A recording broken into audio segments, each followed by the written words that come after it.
This is Denise on Magic, and right now I'm joined on the phone by someone who's played iconic roles in two of the most watched soap operas on British television. She is the very lovely Michelle Collins. Hello, dear. Hi, Denise. How are you? Yes, I'm good, thank you. Now, I always like to know, where are you at this precise moment, and what are you doing? I am sitting in a very hot car, waiting for my daughter to come out of the gym. We went to the gym together this morning, and she's taken rather a long time, so I'm sitting in the car. So you've been in the gym. Really hot. I know I've already been in the gym. Yeah. I know it's lovely outside. It's weird because it's hot, but the sun is not shining. I know. It's very strange. I know, but why don't you exercise outside? This is the perfect day for it. I'm going running later. Or do you just like the gym? To go outside. Well, you know what? I really like to go with my daughter, and so Saturdays are our days in the gym together. Oh, that's so nice. I might go out, yeah. But I'm doing a 5K for Great Ormond Street. So if anyone wants to do it in Battersea Park. When is it? June the 8th.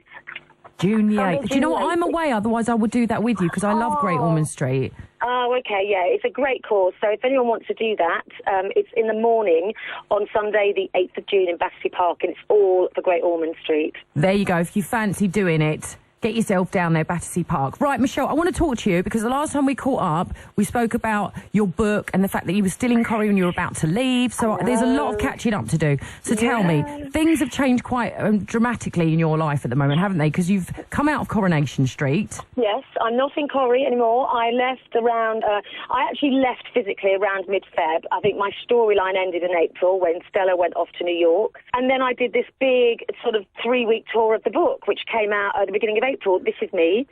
So I had to do that. I've been all over the country. I went to Scotland, Ireland, Wales, and that was really great fun. Again, something being completely out of my comfort zone, promoting a book. And how do you feel about it? Because the last time we caught up, the book, well, you were in the process of writing it with Terry Ronald, who is a friend of mine, and you were quite nervous about it. So how do you feel now? Now it's out there and you can actually buy it.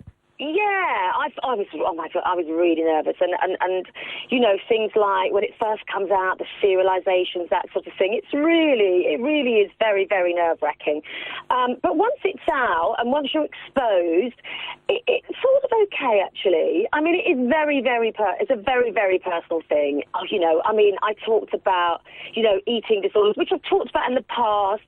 I talked about, you know, I went through, it's very up and down. You know, I went through quite a dark phase in my life, you know, and it's not one of those miserable memoirs, as they call them. It certainly isn't that, but it's a very, you know, I've been... Very honest. I've been through a lot in my life. You know, I've had quite a mad, crazy life, to be honest with you. And I wanted people to sort of see that, and that I didn't get there with a silver spoon in my mouth, you know, and it was tough along the way. And I think people appreciate you being honest. I think they can see if it's all glossed over. But then how does it feel being a mother and your daughter reading it? Because I'm sure there are lots of things in your life that she never knew about. Of course you have to be. Most of it she did, actually. I mean, she knows about, you know, eating disorders. I've been quite open about things like that. And she knows pretty much about, I mean, what I haven't done the men thing. I didn't want to go down that road because I'm not that sort of person. You know. It's not like a kiss and tell, no. No, I like to think of myself as being a lady and a bit dignified. And, you know, one ex-boyfriend did send me a text and say, oh, I hear you're doing a book. Shall I get my lawyer on the case? Dear. And I said, no, don't worry, you're not even in it, you know. And so... he's probably disappointed he's not in it, actually, if he made that call. Probably. But she's fine, actually. Oh, she's gone back in the corner. She's actually fine about it. She's quite cool about it, my daughter, you know. Great. So you've got the book out. This is now. And what else are you up to? I start rehearsals a week on Monday for a play called The Glass Supper, which opened at the Hampstead Theatre, obviously in London, in Swiss Cottage. Near me. I'm going to come and see you. Please come and see it. I think you'll really like it. It's by a great writer called Martin Hesford. It's a brand new play. But we open on the 25th previews, and then our first night, I think, is the 30th of June.